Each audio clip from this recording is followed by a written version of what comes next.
Are you like me? Have you been sitting there on the couch wondering when you're going to get the next great couch co-op experience for the Nintendo Switch? Well, I've got that for you right here. It's called Overcooked.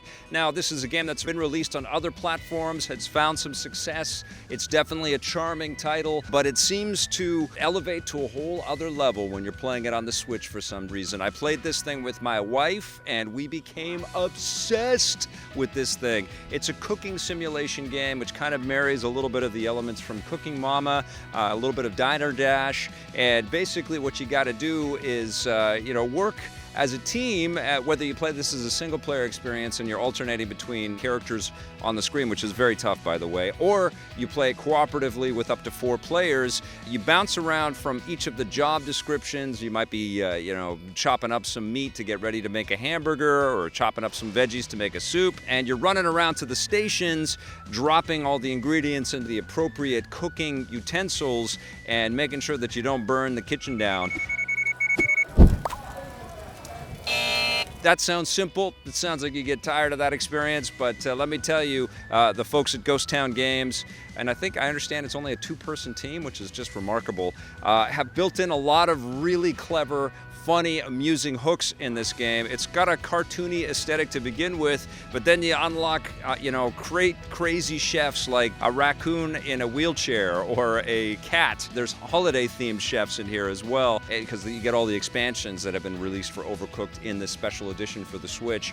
This is just charming, fun, super addictive gameplay, because what happens in these environments, you get the standard diners and things like that, but suddenly you find yourself cooking on a pirate ship, and you have to make sure that the 2 ships that make up the entirety of the kitchen are kind of aligned. Or you might be cooking on the back of a couple of trucks that are driving down the road, or you've got to deal with a kitchen kind of scenario where there's an earthquake and the fault line keeps kind of hammering the kitchen floor up and down. You've got to contend with that. And all the while you're watching timers, you're making sure that, stuff isn't burning, you're making sure that the customers get their food and you're getting the tips that you want, and you've got to wash those dishes and get them back and set up properly so that your partner, whether you're playing by yourself or you're playing with your friends, can, move from the chopping station to the plate and do it in a consecutive order, on a consecutive basis. I'm telling you, my wife and I got so addicted. We played this one level where we were making burgers, just trying to get to the 3-star thing, and we played it like literally for an hour, just this one level, again and again and again and again, and we started to look like drug addicts. We're like, okay, that's enough.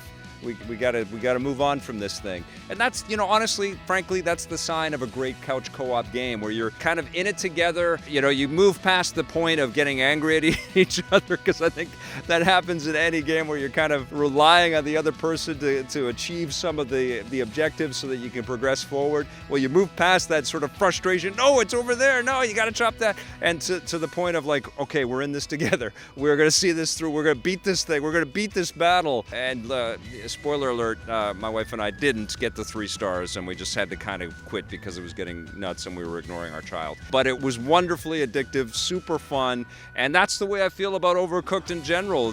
Great sort of production value, cutesy music, great characters, engaging gameplay. It's not going to be one that you're going to have to explain to anybody. You'll be able to play this with anyone. And the cool thing about the Switch, which probably doesn't...